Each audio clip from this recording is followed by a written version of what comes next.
சந்தோஷமா இருக்கணும். அது கேட்டதை வாங்கி கொடுத்தீங்கன்னா அது என்ன ஆகுது? அப்போ கேட்டது கிடைக்குது. அப்போ பிரசன்னத்துக்குள்ள நீங்க வந்தீங்கன்னா உங்க குறைவு என்ன ஆயிருது? அப்போ நீங்க சபை ஆராதனை ஒழுங்குகளை நீங்கள் உள்ள வரும்பொழுது ஜெபிச்சு கிடைக்காது, பிரசன்னத்துல வரும்பொழுது பைபிள் சொல்லுகிறது கர்த்தரே ஆவியானவர், கர்த்தருடைய ஆவி எங்கேயோ அங்க விடுதலை. அப்போ ஆவியானவர் இருக்கிற இடத்துல உங்களுக்கு என்ன வந்துடும்? சத்தமா சொல்லுங்க, விடுதலை வந்துடும். ஆகவே இன்றைக்கும் ஆவியானவருடைய வார்த்தைகளை கேட்க வந்திருக்கிற உங்களை நான் வாழ்த்துகிறேன், உங்களை வரவேற்கிறேன். அவர் உண்மை உள்ளவராய் இருக்கிறார். சொல்லுங்க, அவர் உண்மை உள்ளவராய் இருக்கிறார். அவர் நல்லவராக இருக்கிறார். சொல்லுங்க, அவர் வல்லவராக இருக்கிறார். வாயை திறந்து வார்த்தைகளை பேசும்போதுதான் அந்த வார்த்தைகள் உங்க வாழ்க்கையில மாற்றங்களை கொண்டு வரும். ஆமென், அல்லேலூயா. அவருடைய சித்தத்தை அறிந்திருக்கிற நீங்கள் அவருடைய வழி நடத்துதலையும் அறிந்து கொள்ள தேவன் உதவி செய்யும். நான் சொல்றது நல்லா புரிஞ்சுங்க. அவருடைய சித்தத்தை அறிந்திருக்கிற நீங்கள் அவருடைய வழி நடத்துதல் என்ன செய்யணும்? அறியணும். அதுக்கு தேவன் உதவி செய்யணும். சித்தம் வேற, வழி நடத்துதல் வேற. சாம்பார் வேற, ரசம் வேற. சில வீட்டுல சாம்பாரே எது மாதிரி தான் இருக்கு, அதனால அவங்களுக்கு கண்டுபிடிக்க முடியல. நிறைய வீட்டுல பிரச்சனை என்னன்னா சாம்பாரா ரசமான என்ன செய்யல தெரியல. என்ன சங்கரி? ஆமா, அதனால சில நேரம் குழப்பமாயிர சார் அப்படின்ற மாதிரி. அவருடைய சித்தம் வேற, அவருடைய வழி நடத்துதல் வேற. இப்போ வேதம் சொல்லுகிறது, நீங்கள் புறப்பட்டு போய் சகல ஜாதிகளின் சீஷராக்கி பிதா குமாரன் பரிசுத்தாவின் நாமத்தினாலே அவர்களுக்கு என்ன கொடுங்க? ஞானஸ்நானம் கொடுங்க. அப்போ சுவிசேஷத்தை அறிவிக்க வேண்டியது எல்லார் மேல் விழுந்த கடமை. அது தேவனுடைய சித்தம். எல்லாரும் என்ன சொல்லணும்? சுவிசேஷத்தை சொல்லுங்க, சொல்லணும். எல்லாரும் சொல்லுங்க, சுவிசேஷத்தை சொல்லணும். அப்ப எல்லாருமே எதை சொல்ல வேண்டியிருக்கு? சுவிசேஷத்தை.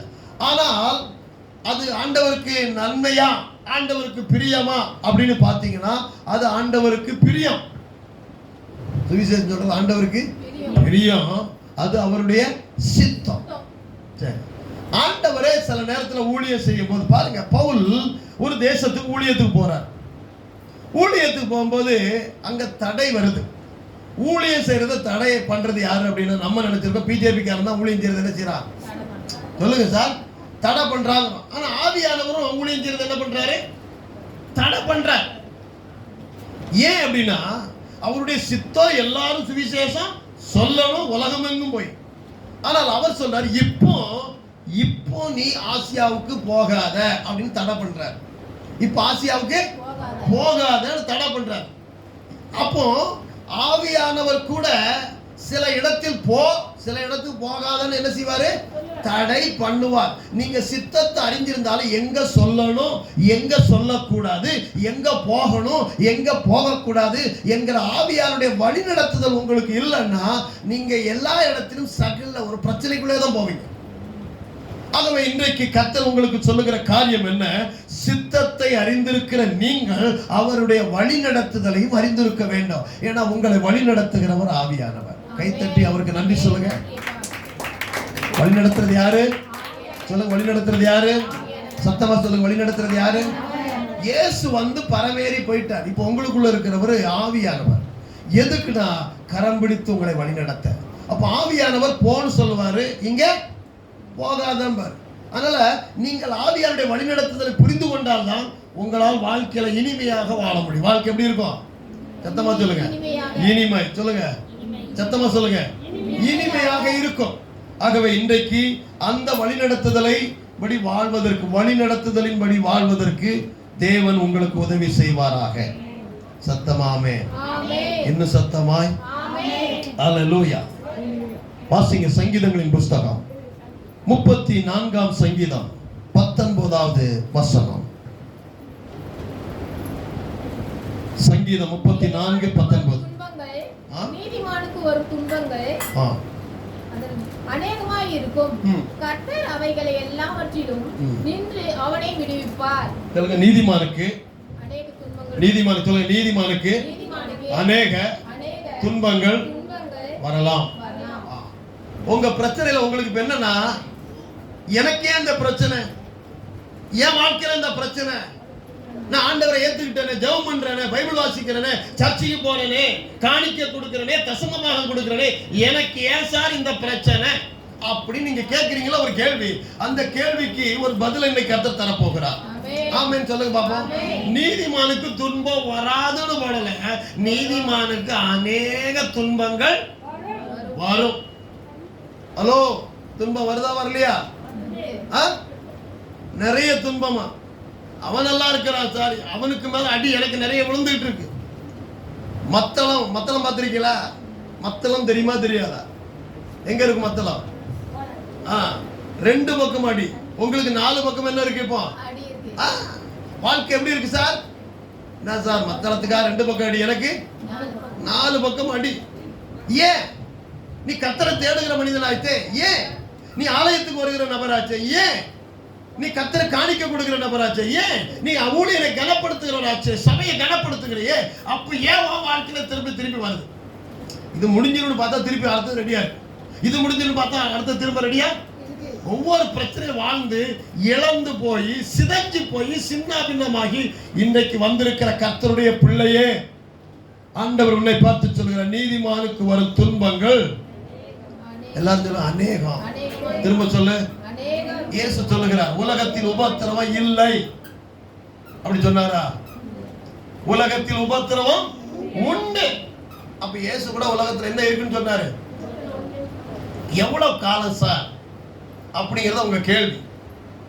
ஐயா பிரச்சனையில பாத்துக்கிறாங்க, எவ்வளவு காலம், எத்தனை வருஷம் இதே உபத்திரவம், இதே வேதனை, இதே கஷ்டம், இதே கண்ணீர், இதே புலம்பல். என் வாழ்க்கையில இப்படி இரவான ஒரு பயம், பகலான ஒரு பயம், வேலைக்கு போனா பிரச்சனை, வீட்டுக்கு வந்தா பிரச்சனை, வாழ்க்கையே ஒரு இருளுக்குள்ள கிடக்கிறனே, இது மாறாதா அப்படின்னு இன்னைக்கு சபைக்கு வந்திருந்தால் கர்த்தருடைய ஆவியானவர் உங்களுடைய அத்தனை அநேக பிரச்சனைகளிலிருந்து இன்றைக்கு ஒரு விடுதலையை கொடுப்பாராக.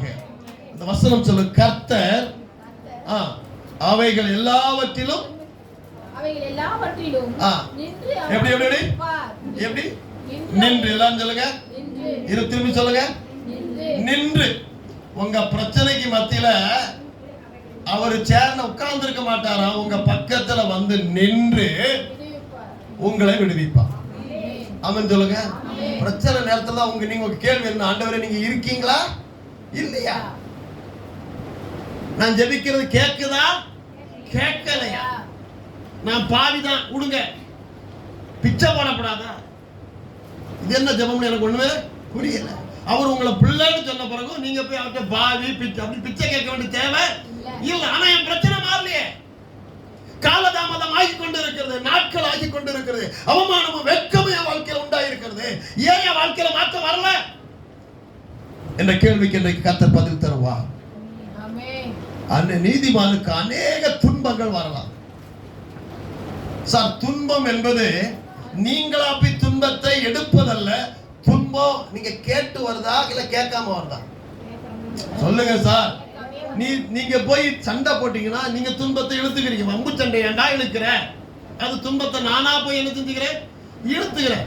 அமைதியா இருந்தா நீ தான் போய் சொன்ன, நல்லா வேலை செஞ்சா நீ வேலையே செய்யல, நீ பேசிக்கிட்டே இருந்த அப்படின்னு உங்களை டார்ச்சர் கொடுத்துட்டே இருப்பான் சார். அவங்களுக்கு பதில் கொடுக்கவும் முடியாத இடத்துல நீங்க இருப்பீங்க. ஏன்னா நீ பேசுறத நான் கேட்டேன். எப்படா கேட்டேன்? இல்ல அவங்க இப்படி சொன்னாங்க, இவங்க இப்படி சொன்னாங்க, நான் எப்படா பேசுறேன்? பைபிள்ல சொல்லுங்க, என் நிமித்தம் உன்னை துன்பப்படுத்துவார்கள்.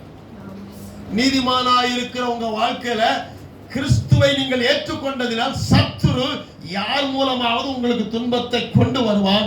ஆனா கர்த்தர் உங்கள் கூட நின்று எல்லா துன்பத்திலிருந்து உங்களை விடுதலை தருவார். கைத்தட்டி கர்த்தருக்கு மகிமை செலுத்துவோமே. ஹalleluya, ஹalleluya. இன்னைக்கு உங்க கேள்வி என்ன? ஏன் சார் எனக்கு இந்த துன்பம்? ஏன் எனக்கு இந்த துன்பம்? அப்படி கேள்வி இருக்கா இல்லையா? இருக்காது. அப்படி கேள்வி இல்லைன்னா 10 நிமிஷம் சாப்பாடு ரெடி ஆகி சாப்பிட்டு விட்டு போயிருங்க. கேள்வி இருக்கிறவங்களுக்கு மட்டும் செய்தி கொடுக்குறேன். ஏன் எனக்கு இப்படி ஒரு துன்பம்? அது ஏன் குடும்பத்தில் இந்த போராட்டமா, இவ்வளவு பிரச்சனை, ஏன் வேலை இல்லை சார், ஏன் எனக்கு ஒரு துன்பம் என்று நீங்க பார்த்தீங்கன்னா வேதம் சொல்லுகிறது. வாசிங்க 2 தெசலோனிக்கேயர் புஸ்தகம் 1ஆம் அதிகாரம் 4வது வசனம்.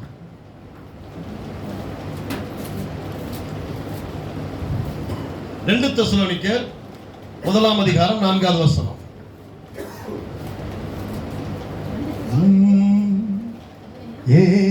முதலாம் அதிகாரம் 2 தெசலோனிக்கர் முதலாம் அதிகாரம் 4வது வசனம். நீங்கள் சகிக்கிற சகல துன்பங்களிலும். சார், துன்பத்தை என்ன செய்ய வேண்டியிருக்கு? கொஞ்சம் சொல்லுங்க, கவனிங்க. துன்பத்தை என்ன பண்ணணும்? தீமையோடு தீமை சண்டை போடாத.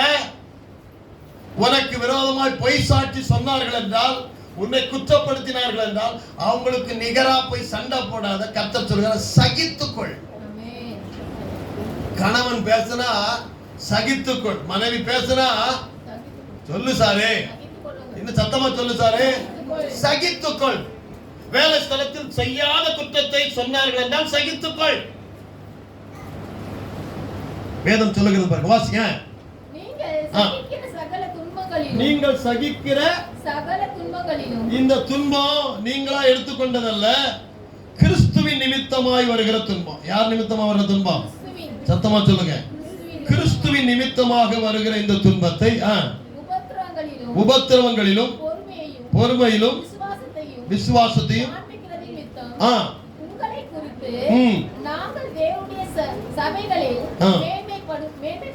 உங்களை குறித்து நாங்கள் சபைகளிலே, தேவனுடைய சபைகளிலே மேன்மை பாராட்டுகிறோம்.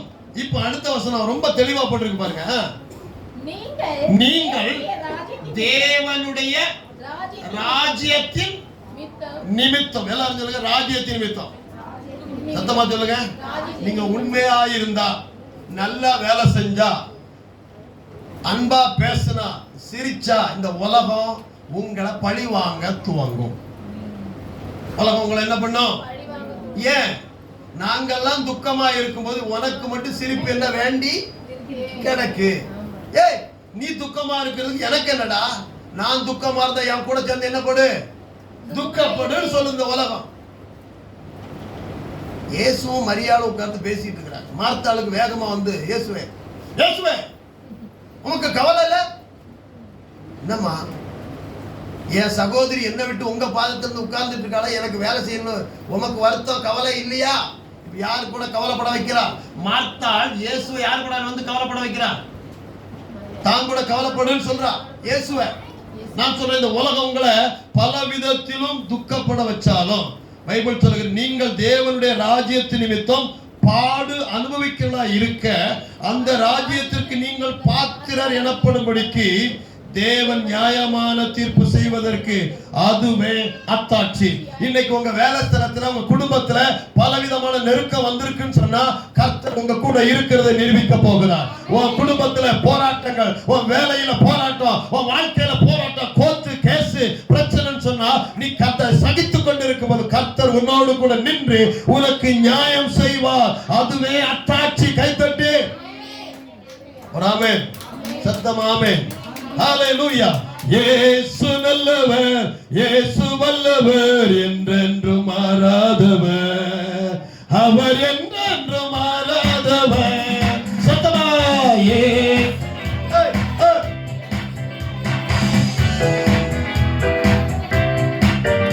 அவர் என்றென்றும் மாறாதவர். இயேசு நல்லவர், இயேசு நல்லவர்,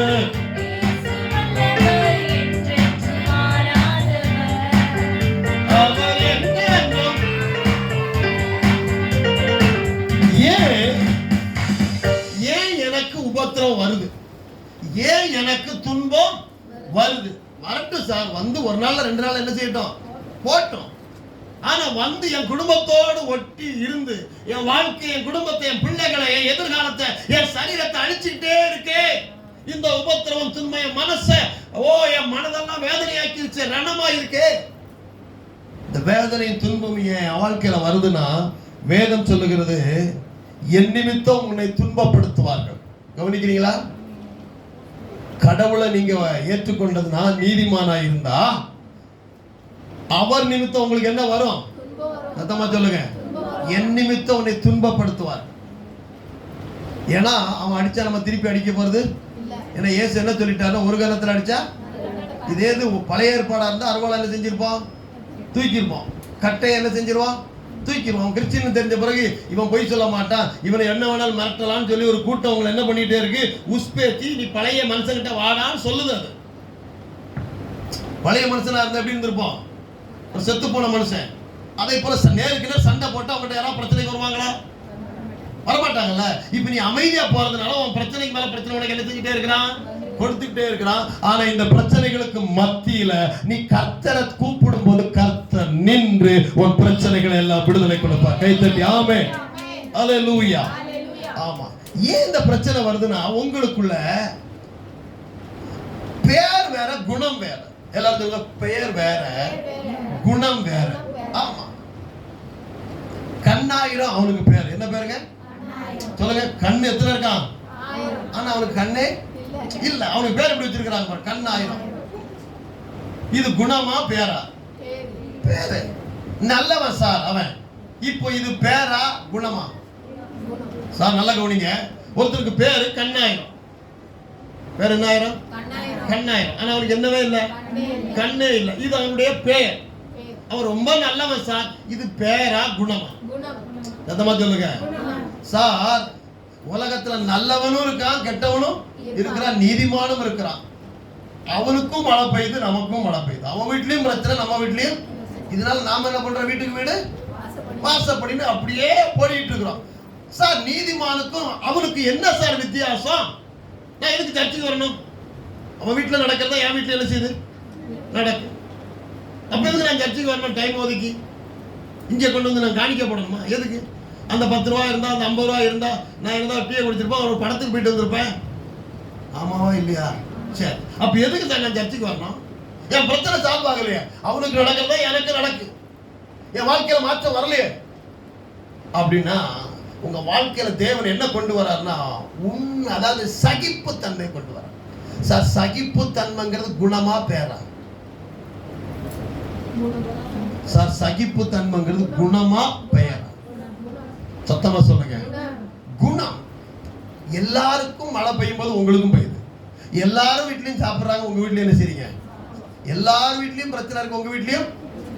இது எல்லார் வீட்டுக்கும் உங்களுக்கு இருந்தா சமமா இருக்குன்னா நமக்கு இயேசு தேவையே இல்ல சார்.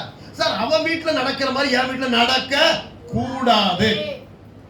அதுதான் நம்முடைய அறிவு. இப்ப நான் என்ன சொல்ல வரேன், கர்த்தர் என்ன சொல்ல வரார்னா உங்க வாழ்க்கையில எல்லாருக்கும் ஆசீர்வாதம் உண்டு. ரோட்ல போறவங்க கூட வந்து இயேசு அறியல, கடவுளே இயேசப்பான்னா சுகமாயிட்டான். இப்ப அவனுக்கு ஆசீர்வாதம் வந்திருக்கு. நாமளும் சர்ச்சையை தேடி முட்டி கால் போட்டு சில நேரம் ஜெபம் பண்ணி பார்க்கறோம், சுகம் வருது, சில நேரம் சுகமும் வர்றதும் இல்ல. இப்ப நான் ஒரு வசனம் வாசிக்கிறேன், அவங்களுக்கும் உங்களுக்கும் என்ன வித்தியாசம் காட்ட போறேன். இந்த துன்பத்தினால உங்க வாழ்க்கையில என்ன நடக்க போகுதுன்னு காட்ட போறேன். வாசிப்போம். நீதிமொழியின் புஸ்தகம் 28ஆம் அதிகாரத்தில் 20வது வசனம் வாசிங்க பாப்போம்.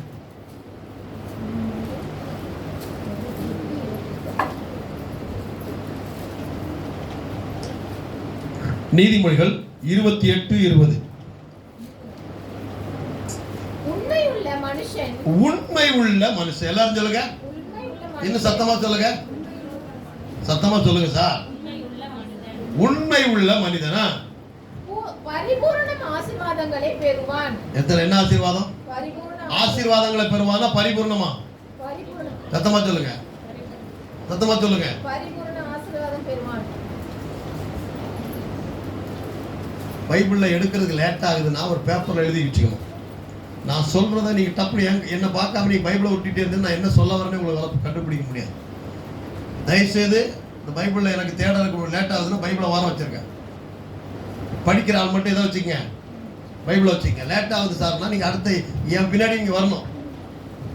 ட்ரெயின் தாம்பரம் போன பிறகு நீங்க எக்மோர்ல அந்த ட்ரெயினுக்காக டிக்கெட்டை வச்சுட்டு இருந்தீங்கன்னா போக முடியுமா சார்? அப்படின்னா குறுக்கு பாதையை போனாலும் ட்ரெயின் உங்களை விட்டுட்டு வீட்டுக்கு போயிடும். நீங்க அப்புறம் திரும்பி போயிட வேண்டியது. நீங்க அப்படிதான் இருக்கு பாருங்க. போதும் போதும், கொஞ்சம் பைபிள வர வைங்க. ஒரே ஒருத்தர் மட்டும் பைபிள் வச்சுங்க, மற்ற எல்லாம் பைபிள வர வைங்களேன். இல்லை நான் சொல்றேன், கீழ்படிஞ்சிருக்க மாட்டேன் டப்புன்னு.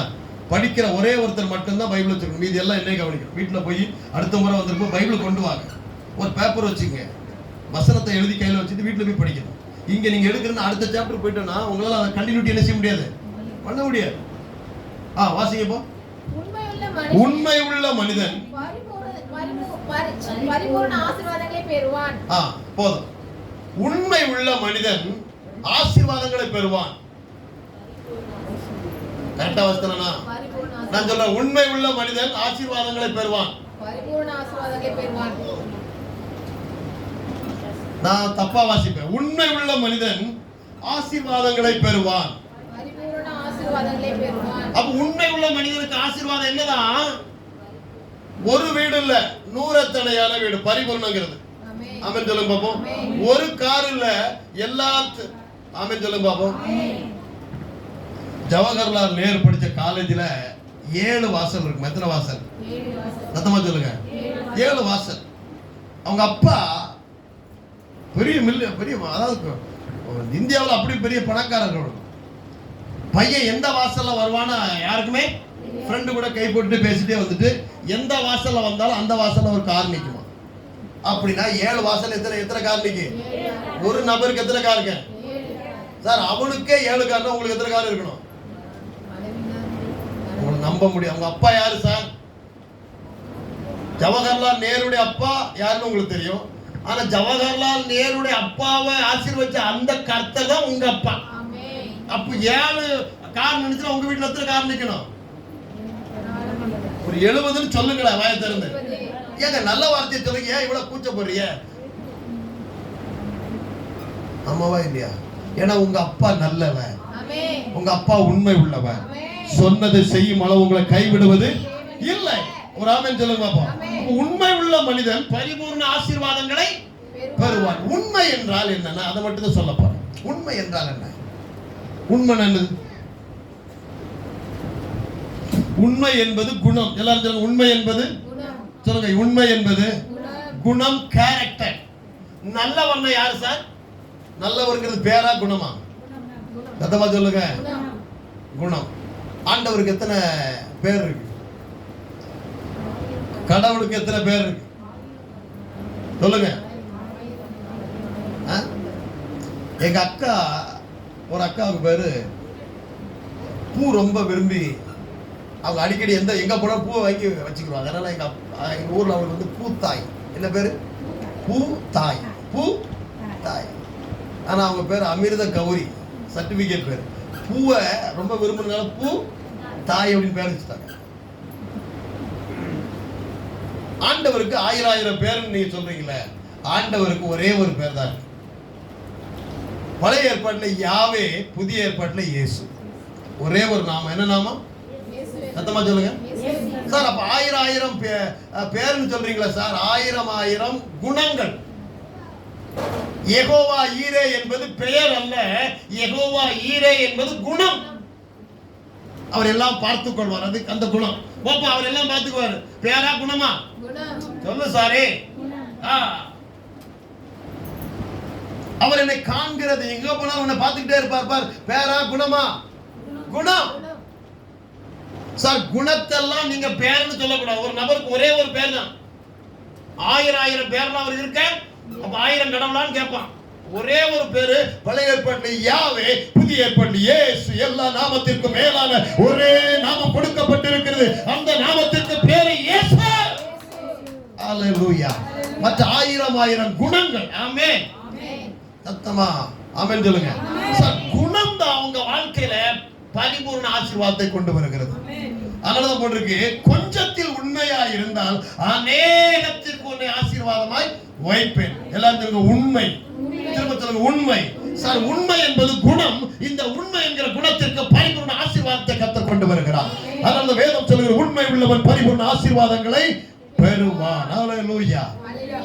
நீதிமொழிகளின் புஸ்தகம் 20ஆம் அதிகாரத்தின் 6வது வசனம் சொல்லுங்க, மனுஷர் தங்கள் தயாளத்தை பிரசித்தம் பண்ணுகிறார்கள்.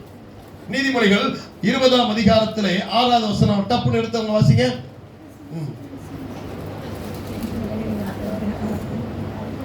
ரிமகரோ எடுத்த வாசிங்க. சித்திர வாசிமா எடுக்கிறியோ? 20:6 மனுஷர் பெரும்பாலும் நான் யார் தெரியுமா? ஆண்ட பரம்பரை. எங்க அப்பா யார் தெரியுமா? இந்த பக்கத்துல ஏக்கர் கணக்கில் இடம் வச்சிருந்தான். ரைட்டு. அப்ப இப்ப எங்க தெருக்கோடியில நீ நிக்கிற?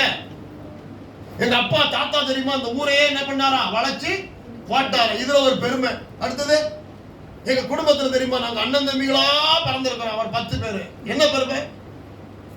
மனுஷர்கள் தங்கள் தயாளத்தை என்ன பண்ணிட்டே இருக்கிறான்?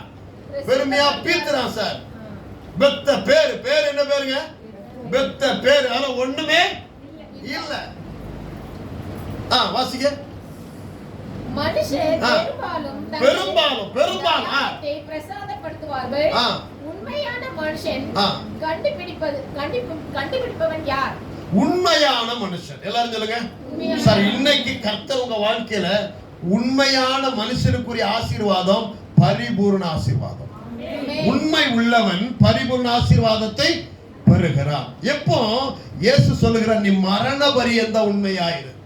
இயேசுக்கு பின்னாடி நீ போக துணிஞ்சிட்டா நான் திரும்பி பார்க்க மாட்டேன். எத்தனை வேதனைகள், எத்தனை கண்ணீர் வந்தாலும் இயேசுக்கு பின்னாடி தான் நான் போறேன். சில பிரச்சனைகள் காலம் தாழ்ந்து இன்னும் மாறல. சில பிரச்சனைகள் காலம் தாழ்கிறது, மாற்றம் வரல. உடனே இயேசுக்கு பின்னாடி போறதை நிறுத்திட்டு விடு, நடக்கிறது நடக்கு, நம்ம இயேசுக்கு பின்னாடி போவோம்னு சொல்லி யாரோ ஒருத்தர் சத்தம் உள்ள கேட்கும். நீ அதுக்கு கேள்விப்படிஞ்சிட்டனா நீ உண்மை உள்ளவனா இருக்க இல்ல. உண்மை என்பது தொடர்ச்சியா ஒருத்தரை பின்பற்றணும் சார். ஒரே ஒரு கணவனுக்கு ஒரு மனைவி தொடர்ச்சியா நான் கடைசி வரைக்கும் அவங்க கூட இருப்பேங்கிறது பேர் உண்மை. 4 பேர் கூட போறது பேர் உண்மை இல்ல. அதனால இயேசு சமாரி ஸ்திரீ பார்த்து கேட்டார், உனக்கு ஏற்கனவே 5 புருஷர்கள், இப்ப இருக்கிறவங்க உனக்கு என்னவா இல்ல? அவ விபச்சாரம் பண்ண சார். 5 புருஷன் எதிர்பார்த்து போனா. இவன் புருஷன் ஆயிருவான் எல்லாரும் என்ன பண்ணிட்டு போயிட்டான்? ஏமாத்திட்டு போயிட்டான். நான் சொல்றேன், ஒருவேளை இன்னைக்கு உங்க செயல்கள் தவறா தெரியலாம், ஆனா கர்த்தர் உங்களை நேசிக்கிறார். கையை தட்டி ஆண்டவருக்கு நன்றி சொல்லி. ஏன்னா உண்மை உள்ள மனிதன் பரிபூர்ண ஆசீர்வாதங்களை பெறுவான். உண்மை என்கிற குணம் யோபுடைய வாழ்க்கையில நல்ல கவனிங்க. யோபுடைய வாழ்க்கையில தேவன் தான் ஆசீர்வதிக்கிறார். தேவன் ஆசீர்வதித்திருக்கிறார். 1000 ஒட்டகங்கள் எல்லாம் பெரிய செல்வந்தன். ஆனா ஒரே நாள்ல பிசாசு அவ்வளவு என்ன பண்ணிட்டான்? எடுத்தான். எத்தனை நாள் எடுத்தான்? சத்தமா சொல்லுங்க. பிசாசுக்கு ஒரே நாள்ல 10 பிள்ளைங்க, சொத்துக்கள் எல்லாத்தையும் அழிச்சிட்டான். எத்தனை நாள்ல? அவ்வளவு பவர் யாருக்கு இருக்கு? அப்ப பிசாசுக்கு அவ்வளவு பவர் இருக்குன்னா ஒரே நாள்ல ஒன்ன உயர்த்துவதற்கு தேவனுக்கு பவர் இருக்கா இல்லையா? கையை தட்டு. இந்த சாத்தா உலகத்தில் இருப்பவனிலும் உங்களில் இருக்கிற தேவன் பெரியவர் அல்லவா? உன் வாழ்க்கையில எத்தனை வருஷங்கள் அவன் இழந்திருந்தாலும், நீ ஒரே நாள்ல எல்லாத்தையும் இழந்திருந்தாலும், என் தேவன் அவனை விட பெரியவர். அவர் இழந்ததை திரும்ப கொண்டு வருவார். கையை தட்டி கர்த்தரை மகிமைப்படுத்து. ஆனா ஒரே நாளை இழந்தா மனைவி கூப்பிட்டு சொல்றா, ஏய் லூசு பயல, அந்த கடவுளை தூசித்து செத்து போ, மறுதளிச்சிட்டு போ. உன் பிரச்சனை எவ்வளவு போயிடுச்சு? ஒரே நாள்ல போயிடுச்சு. உன் பிரச்சனை மாறலையே, உன் துன்பத்தை இதுவரைக்கும் மாறலையே, உனக்கு உயர்வு கிடைக்கலையே, உனக்கு மேன்மை கிடைக்கலையே, உனக்கு வெற்றி இன்னும் வரலையே. நீ ஜெபம் பண்ண, உபவாசம் போட்ட, சபைக்கு ஒழுங்கா போன, 10 மணி ஆராதனை 9:50 போன, உனக்கு ஒண்ணுமே நடக்கலையே. அதனால 10 மணினா 11 மணிக்கு போ, 12 மணிக்கு போ, ஒன்னும் பிரச்சனையே இல்லம்மா. சார், என்னைக்கு நீ உண்மையை விட்டு ஒரு தீர்மானத்தை விட்டு விலகிறியோ அப்பவே நீ உண்மையிலிருந்து வழி விலகிட்டேன்னு அர்த்தம். அதனாலதான் அலைஞ்சி திரிகிற வாழ்க்கையை பல கடனை வாங்கி, ஐயோ பிரச்சனைக்கு பல பிரச்சனை, ஏதோ இந்த மாசம் கிடைச்சிட்டேன் சார், அடுத்த மாசத்தை கிடைச்சிட்டேன் சார். ஆனா எந்த மாதமும் அவர் வெட்கப்படுத்தவே இல்ல. வெட்கப்படுத்தல மாட்டாருங்கிறது ஒரு பக்கம் இருக்கட்டும், வெட்கப்படுத்தல. ஆனா நீங்க வெட்கப்பட்டு வாழ்நாள் முழுவதும் வெட்கப்படுத்தல வாழ்க்கையில அநேகருடைய வெட்கத்தை மாற்றுவதற்காக தேவன் உன்னை அழைத்திருக்கிறார். கைத்தட்டி ஆமென் சொல்லுங்க. அநேகரை உயர்த்துவதற்காக தேவன் உன்னை அழைத்திருக்கிறார். அநேகரை செல்வ சீமானாய் மாற்றுவதற்காக தேவன் உன்னை அழைத்திருக்கிறார். அநேகருக்கு நீ ஆதரவாய் இருக்க கர்த்தர் உன்னை அழைத்திருக்கிறார். ஆனா நீ உனக்கு வெட்கப்பட்டு போய் நிற்பதற்கு காரணம் என்ன? உன் உண்மையை விட்டு நீ வழி விலகி நிற்கிறாய். எல்லாருக்கும் கிடைக்கிறது உன் வீட்டுக்கு கிடைக்கணும், நீ உண்மையில இல்லைன்னு அர்த்தம். மனைவி சொல்றா, அந்த கடவுளை தூசித்து என்ன விட்டு உயிரை விட்டு உண்மை விட்டு விலகு. அவன் சொல்றான், ஏய் பைத்தியக்காரி, பேசுறது போல பேசுகிறாயே, அவர் என்னை கொன்று போட்டாலும். ஏய் என்ன பெரிய வார்த்தை தெரியுமா?